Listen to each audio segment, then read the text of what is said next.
Summer League is officially in the books, and while most eyes were locked on the headliners, Cooper Flagg, Dylan Harper, and Liam McNeely, there was another rookie quietly making waves and mistakes. Noah Essengay, Chicago's 18-year-old wild card. His Vegas debut was rocky.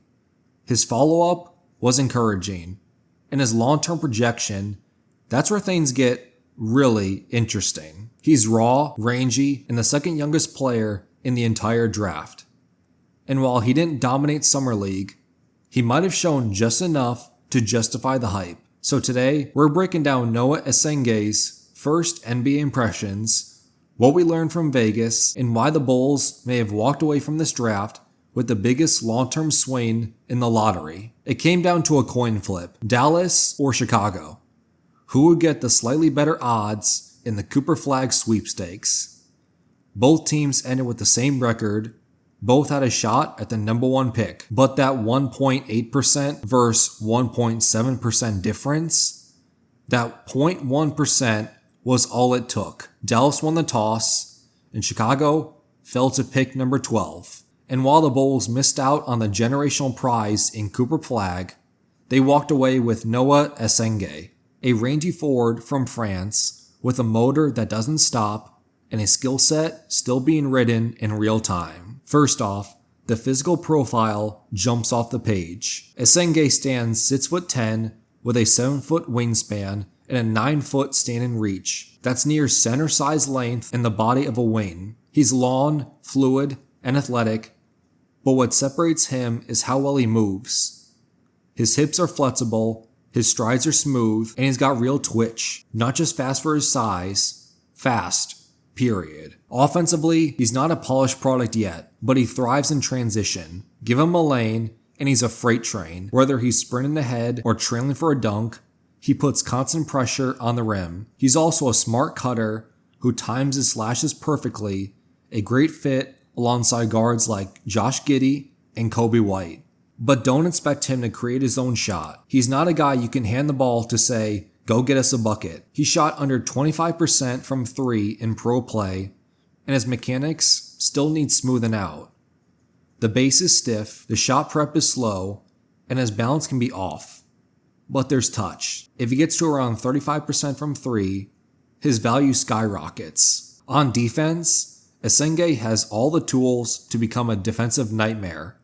The kind of player who blows up your playbook without needing a single shot call. He can legitimately guard 4, sometimes 5 positions. Switch on to guards, no problem. Rotate over as a weak side shot blocker, he's already doing it in Europe. He averaged nearly 2 steals per 36 minutes playing in pro leagues, not against high schoolers or college kids. Chicago now has a modern forward pairing of Modest Buzelis and Noah Essengay, 2 long, athletic defenders who can switch, cover ground, and erase mistakes from an otherwise shaky defensive core. That matters when your starting lineup includes Giddey, Kobe White, and Nikola Vucevic, all of whom have defensive struggles. To be clear, Essengay will need time. He might start in the G League, but the swing skill that determines if he's a high-energy role player or a future all-star?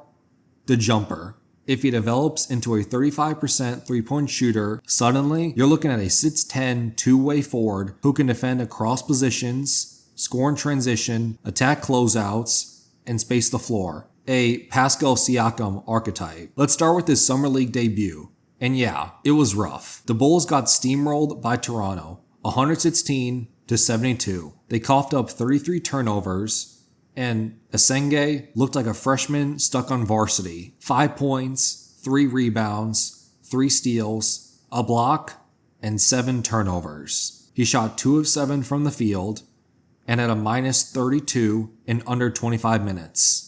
But context matters. He's 18, it was his first stateside action, the Bulls' playmaking was a disaster, and Essengay was forced out of his comfort zone. Even in chaos, flashes emerged.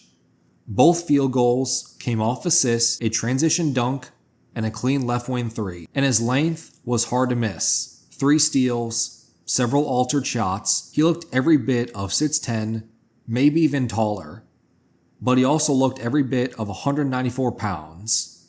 And that's not going to cut it in the NBA. Then came Game 2. No Modest Buzelis, all eyes on Noah Senge. And this time, he showed us something. 12 points, 10 rebounds, an assist, steal, and block, all in 19 minutes due to a bruised quad. And 9 of his 10 rebounds were in the first half. He played the top of the Bulls zone.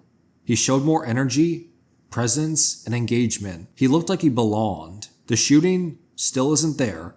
0 of 4 from 3 and 1 of 7 overall in the Summer League.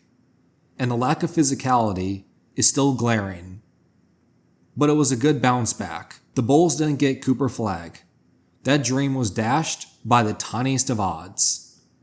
But instead of folding, they played the long game. Noah Senge may not make an instant splash, but a year from now, we could be saying, how in the world did he fall to 12?